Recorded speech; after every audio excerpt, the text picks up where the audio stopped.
everyone, and welcome to our new read aloud for our social issue book club unit. We're going to be reading Rules by Cynthia Lord. It is one of my all-time favorite books. Rules is about a girl named Catherine. She's 12 years old. It tells the story of her family and her longing to be accepted. The story is about being different, feeling different, and finding acceptance. So each day I'm going to read a chapter, and then I will show you some work that you can practice in your social issue book club books. Okay, you can follow along on the screen. Rules for David. Chew with your mouth closed. Say thank you when someone gives you a present, even if you don't like it. If someone says hi, you say hi back. When you want to get out of answering something, distract the questioner with another question. Not everything worth keeping has to be useful. If the bathroom door is closed, knock, especially if Catherine has a friend over. Sometimes people laugh when they like you, but sometimes they laugh to hurt you. No toys in the fish tank. So you might be wondering why the book starts with a list of rules for David. So David is Catherine's younger brother who is on the autism spectrum. Autism can affect the way your brain develops and functions.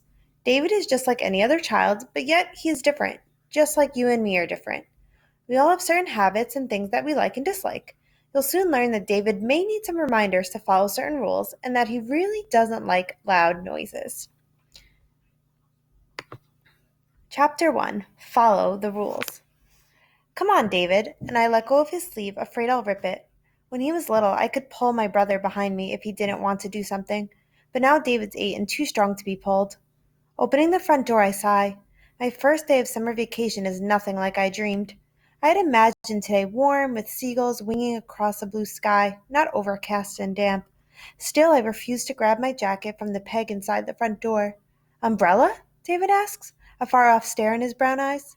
It's not raining. Come on. Mom said to go in the car. David doesn't move. I get his favorite red umbrella. Okay, let's go. I step onto the front porch and slide the umbrella into my backpack with my sketchbook and colored pencils.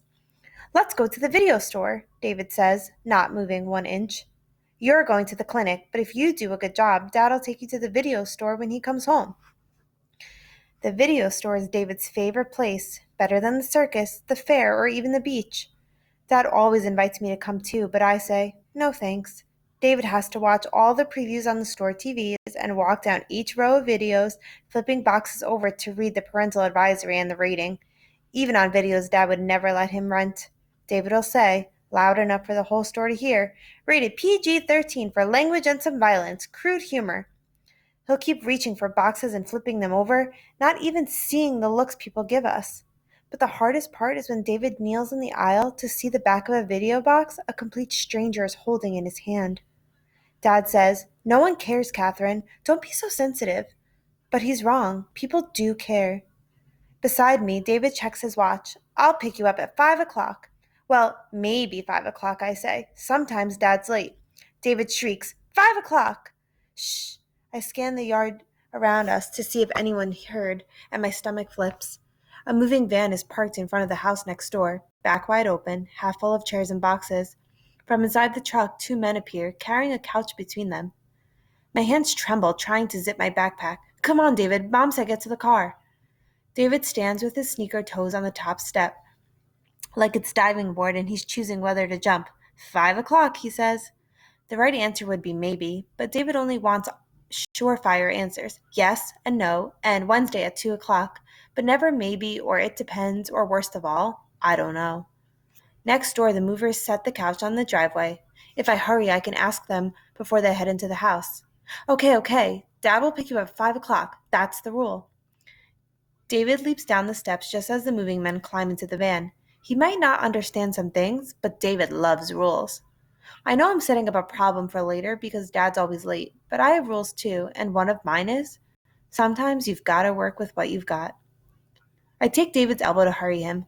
Let's go past the fence and talk to those men. A little spring mud remains under the pine trees near the fence.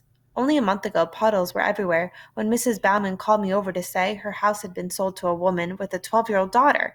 I knew you'd be pleased, she said. I told the realtor I have a girl just that age living next door, and maybe they can be friends. A few weeks later, I had stood on my porch, waving, as Mrs. Bauman drove her away to her new apartment attached to his house. It feels wrong that Mrs. Bauman's not living in the gray shingled house next door anymore, and her porch looks empty without her rocking chairs. But I'm tingly with hopes, too.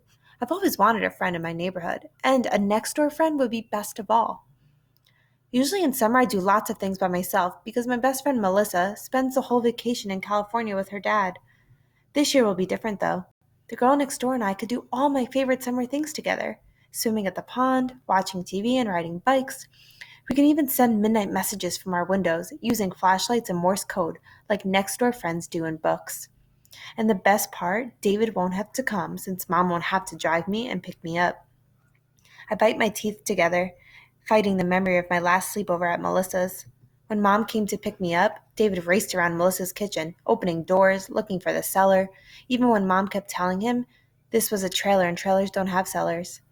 Real friends understand, Mom had said on the ride home, but here's what I understand. Sometimes everyone gets invited except us, and it's because of David.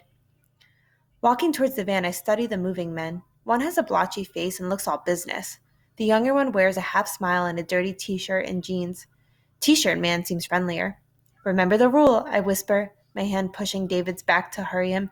If someone says hi, you say hi back. Down the walkway, I run through conversation possibilities in my head, but that one rule should be enough. There's only one question I need to ask. Then I can take David right to the car. Hi, I call, reaching the corner of the fence. David flickers his fingers up and down like he's playing a piano in the air. T-shirt man turns around. Do you know when the family's coming, I ask? Is it today? He looks to the other man in the van. When are the Petersons coming? If someone says hi, you say hi back, David yells. That's the rule.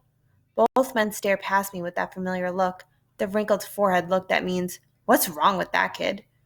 I grab David's hand to stop his fingers. They're coming about 5 o'clock, the red-faced man says. That's what she said.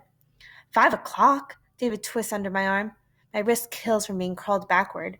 I grip my toes in my sneakers to hide the pain. Thanks! I pretend I can see my watch. Wow, look at the time. Sorry, gotta go. Chasing David to the car, I hear heavy footsteps on the van's metal ramp behind me. Thunk, thunk. David covers his ears with his hands. It's 5 o'clock. Let's go to the video store. My own hands squeezed to fists. Sometimes I wish someone would invent a pill so David would wake up one morning without autism, like someone waking up from a long coma, and he'd say, Geez, Catherine, where have I been? And he'd be a regular brother like Melissa has, a brother who would give back as much as he took, who I could joke with, even fight with, someone I could yell at and he'd yell back, and we'd keep going and going until we both out-yelled ourselves. But there's no pill, and our quarrels fray instead of not, always ending in him crying and me saying sorry for hurting him over something that he can't help. Here's another rule, and I open the car door. If you watch and say, sorry, gotta go, it doesn't always work, but sometimes it does. Sorry, gotta go? David asks, climbing into the car. That's right, I'll add it to your rules. The men carry a mattress still in plastic up to the walkway next door. Someday soon I'm going to take a plate of cookies up those steps and ring the doorbell.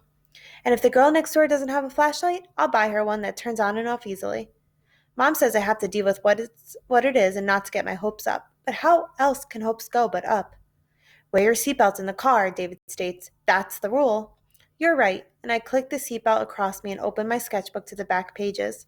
That's where I keep all the rules I'm teaching David, so if my someday he'll wake up a regular brother wish doesn't ever come true, at least he'll know how the world works, and I won't have to keep explaining things. Some of the rules in my collection are easy, and always. Say excuse me after you burp. Don't stand in front of the TV when other people are watching it, and flush. But more complicated sometimes rules. You can yell on a playground, but not during dinner. A boy can take off his shirt to swim, but not his shorts. It's fine to hug mom, but not the clerk at the video store. And a few are more hints than rules, but matter just as much. Sometimes people don't answer because they didn't hear you. Other times, it's because they don't want to hear you. Most kids don't even consider these rules. Sometimes, when they were little, their mom and dad must have explained it all, but I don't remember mine doing it. It seems I've always known these things. Not David, though. He needs to be taught everything. Everything from the fact that a peach is not a funny-looking apple to how having long hair doesn't make someone a girl. I add to my list. If you want to get away from someone, check your watch and say, sorry, gotta go. It's Mom, David yells. Let's go to the video store. She's on the porch locking our front door. I'll get in trouble if Mom finds out I let him thinking the wrong thing. I'm depending on you, Catherine, she'll say. How will he learn to be independent if everyone lets him behave and speak the wrong way? You're going to occupational therapy, I tell David, at the clinic. He frowns. Let's go to the video store. David may not have the sorry gotta go rule down, but he's got this one perfect. If you say something over and over and over, maybe they'll give in to shut you up. You're going to OT, I say. Maybe it's all it takes. David twists towards me as far as his seatbelt allows, his eyes flashing. I cover David's mouth with my hand so the movers don't hear him scream. Okay, so that was chapter 1. And just like you will be doing today, I'm going to focus on what I know so far about my main character. So Catherine is our main character. So some things I know is that she's 12 years old and she has a younger brother named David. Something that she hopes for is she really wants a friend, specifically a next door friend. This makes me believe that she's lonely. Well, the author did tell us that her best friend Melissa is away for the summer, so she really longs for a friend that she can spend her time with. But I think this all goes back to the point that I made about her wanting to be accepted and wanting to fit in. It seems like David takes up a lot of her time. He occupies a lot of her time because he needs a little bit more guidance, and that's okay.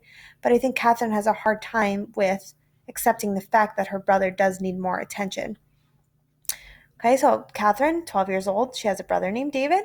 She really wants a friend, specifically a next door friend, and she has trouble with the fact that her brother requires so much attention.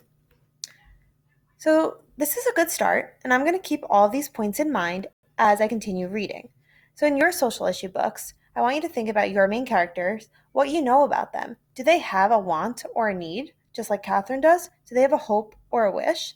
And I want you to keep those in mind as your story develops and when you learn more about your characters. Okay, I will see you tomorrow for chapter 2.